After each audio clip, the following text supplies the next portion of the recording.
The core and the WISC tools note barriers. How are these addressed, and are these noted barriers figured in providers' final scores results? Here's an example of a barrier one waiver support coordinator faced. The person was reviewed, was an adult male on the FSL waiver, which does not cover dental. The waiver support coordinator made many attempts to get this done and taken care of.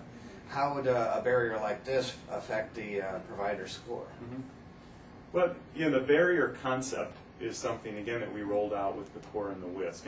And you know, the core and the WISC process were not just a Delmarva process, just you kind of understand how that came about and maybe where the barriers came from initially. We developed stakeholder groups.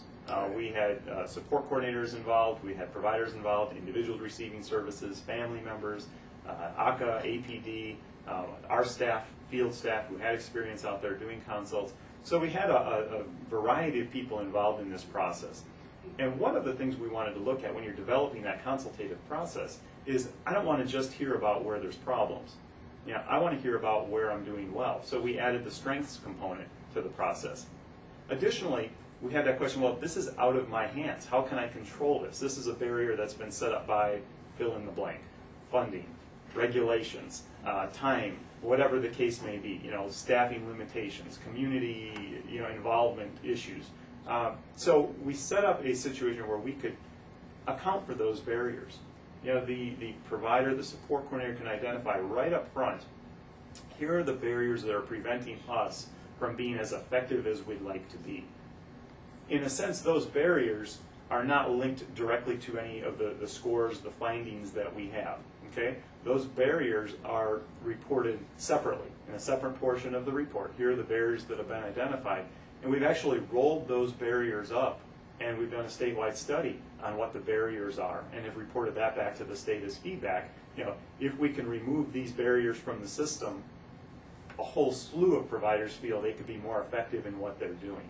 So again, it's about that overall quality enhancement process. Now, how would the fact that a provider has been able to get, you know, dental services or whatever, you know, fill in the blank services for a particular individual, it's really going to depend on what we're seeing as far as their efforts. You know, the bottom line is, you know, it's not a, I get the answer no once and I stop. You know, it's really about persistence, it's about creativity, it's about looking for ways in which one can get those services. Sometimes, you know, we don't get them. We have a hard time finding them. Sometimes, and I guess it falls into that whole continuum. You know, if you look at how certain elements are scored with, you know, the not emerging may be that I never even tried to find dental services for that person. Okay? You get into emerging, well, I tried, I couldn't get funding, you know, end of story. Yeah, but as we get into implementing and achieving, you're starting to see where that provider maybe had some real creative ways to try and find that funding. They may have tapped into other resources in the community. They may have tapped into other funding streams that would not be considered, you know, kind of your normal funding streams. They may have networked in the community to find those resources, or find those resources in another part of the state if that's what's necessary. So ultimately, yes, it could come into play in how that provider is being evaluated, but it's on that continuum. It's not a, they didn't get their services, so it's a not met type of a situation. It really should be, the finding should reflect the efforts put in by that provider to try and achieve that. Okay. Ideal versus reality. Tools are person-centered in concept. Some people feel that they are too idealistic. The reality is people may not share the values of what the Delmarva tools focus on. How are these differences taken into consideration so the providers are scored fairly? Mm-hmm. Well, the values, I guess, that are part of the tools, the instruments we use, are really the values of APD, the values of ACA, the values of this service delivery system.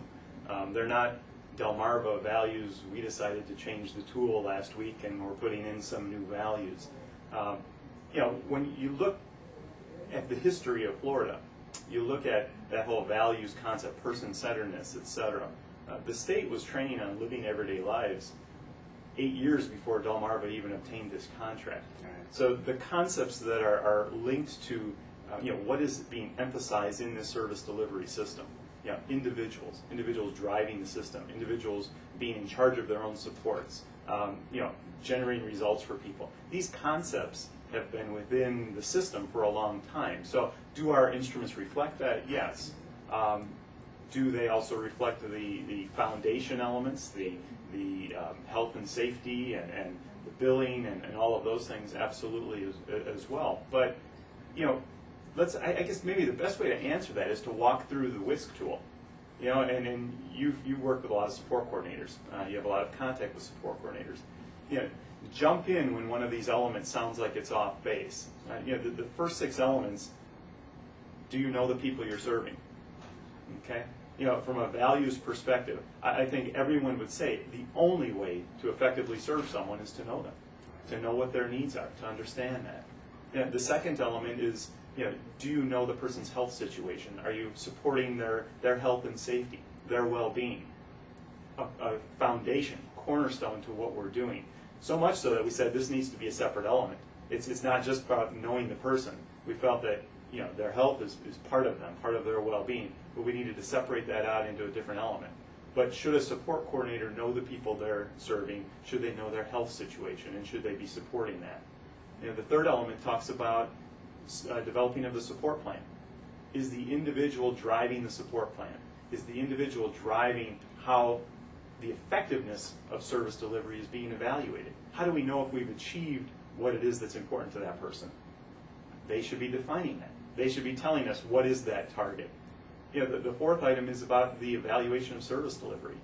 Should there be a mechanism? Should support coordinators have within the context of their role the responsibility to look at the effectiveness of service delivery?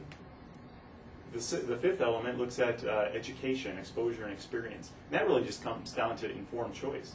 Should people understand what options are out there when they're developing their support plan, when they're looking to figure out what it is they want to do in life? Should they understand what options are out there? Should they have experienced some of them so they can make those informed decisions? And then all 5 of those just roll into results. Is the service delivery generating results in people's lives?